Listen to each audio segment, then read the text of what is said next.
Most people die without ever having lived. Not physically.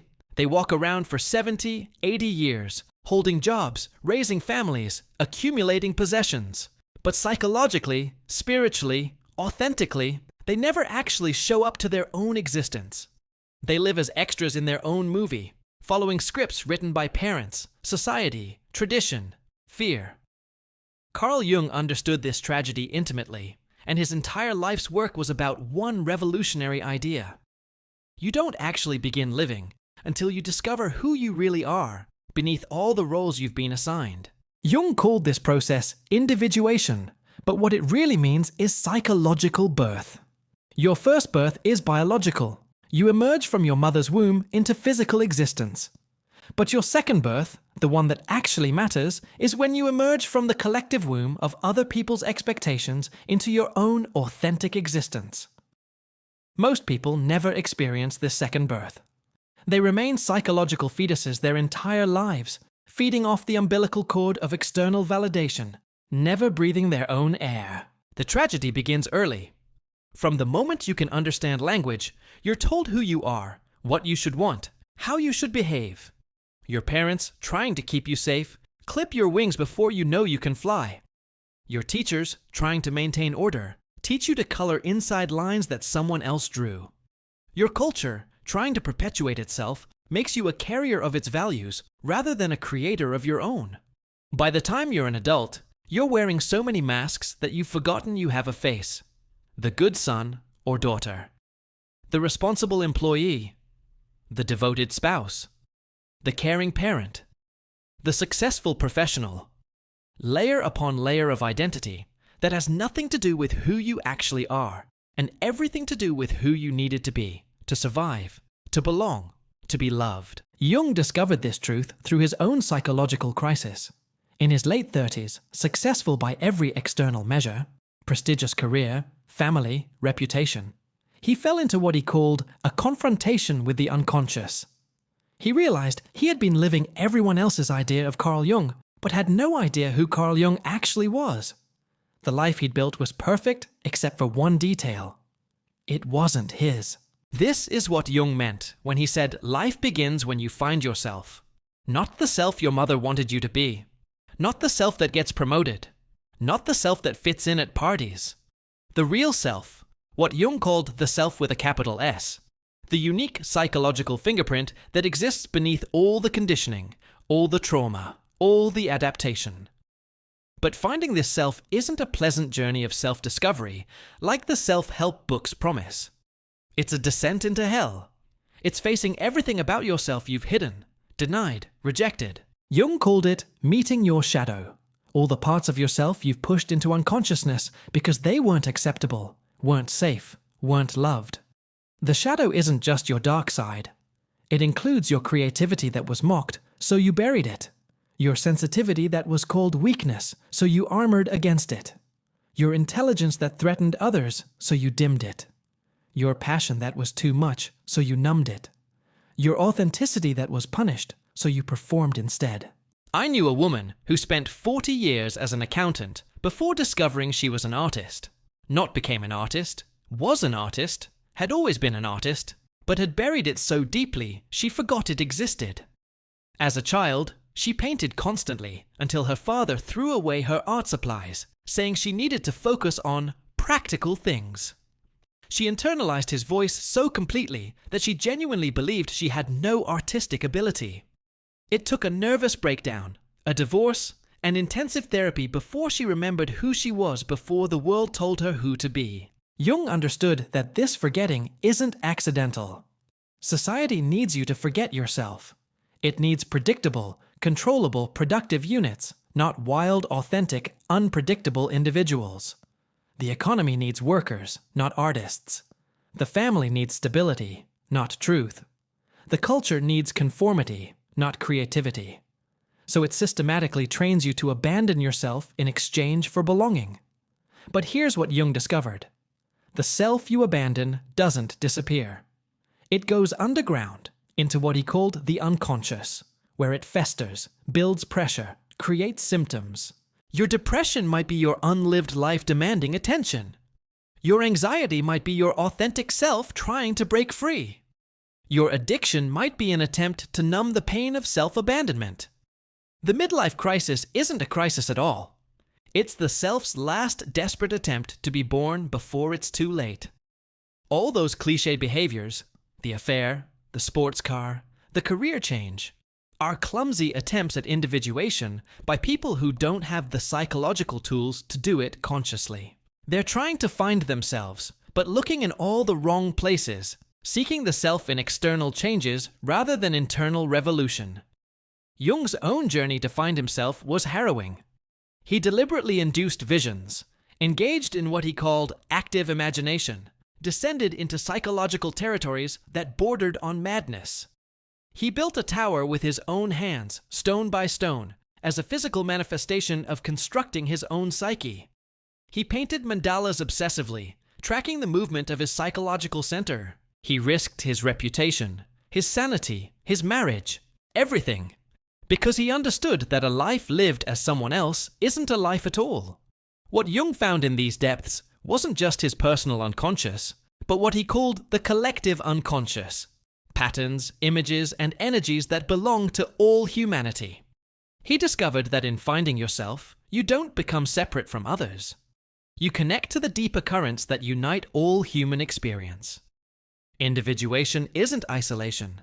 It's finding your unique way of expressing universal themes. This is why Jung believed that finding yourself was not selfish, but essential for the world. Every person who remains unconscious, who lives as a copy rather than an original, diminishes the whole. But every person who individuates, who becomes who they truly are, adds something to reality that never existed before, and will never exist again. The process begins with what Jung called the sacrifice of the superior function. Whatever you're best at, whatever has brought you success, whatever identity you're most attached to, that has to die. Not because it's bad, but because it's in the way. It's the golden cage that's keeping you from discovering what else you might be. The successful businessman might need to risk failure. The good mother might need to admit her ambivalence about motherhood. The responsible one might need to be irresponsible. The strong one might need to fall apart. This isn't regression. It's integration. It's reclaiming all the parts of yourself you had to reject to become who you are. Jung observed that this process often involves the encounter with what he called the anima or animus, the contrasexual aspect of the psyche. Men who have identified completely with masculine qualities must integrate their feminine side. Women who have lived entirely through feminine principles must claim their masculine energy. This isn't about gender roles, it's about psychological wholeness. I watched this with a former military officer who had built his entire identity on strength, logic, and control. His individuation began when he started crying uncontrollably at movies. Then poetry started flowing out of him. He took up watercolor painting. His military buddies thought he was having a breakdown. He was breaking down the prison of one-sided development to become whole. The religious function of the psyche also awakens during individuation.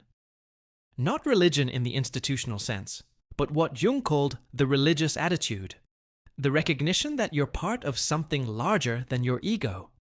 This might manifest as synchronicities, meaningful coincidences that suggest reality is more interconnected than you realized. Or dreams that seem to know things you don't consciously know.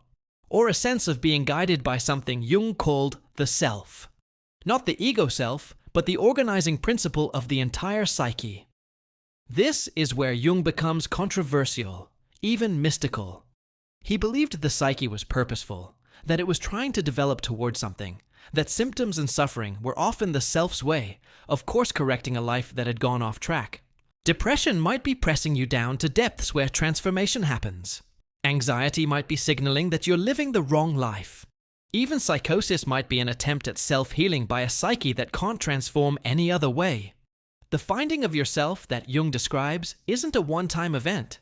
It's not like you discover your true self and then you're done.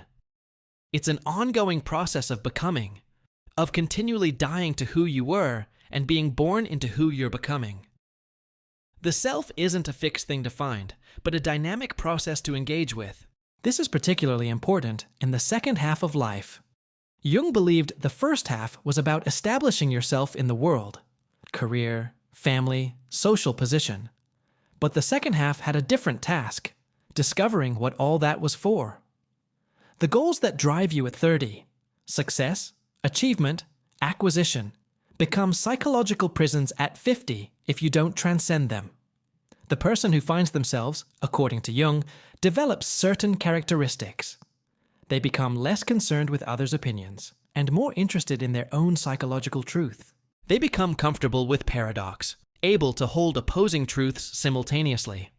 They develop what Jung called a symbolic attitude, the ability to see life events as meaningful rather than random.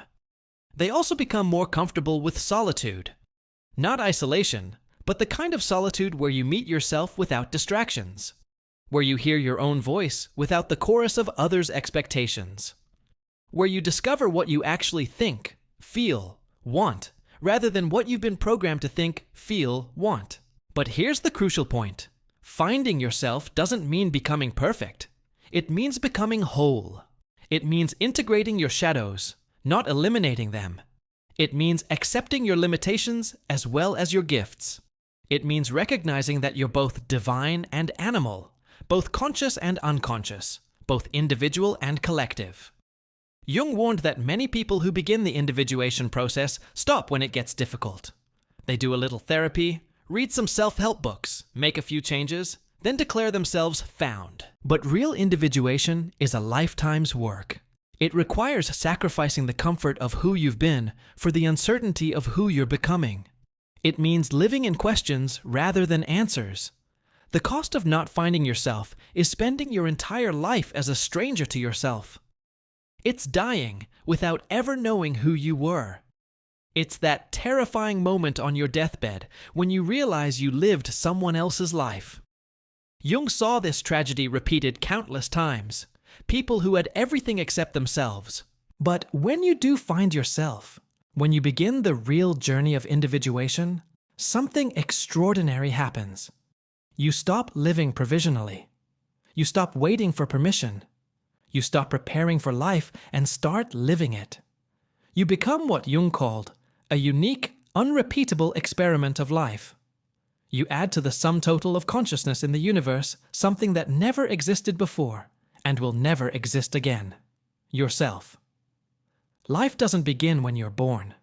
It doesn't begin when you graduate, get married, have children, or retire. Life begins when you stop being who you're supposed to be and start being who you are. When you sacrifice the false self you've constructed to please others and risk being the real self that might displease everyone, including yourself at first.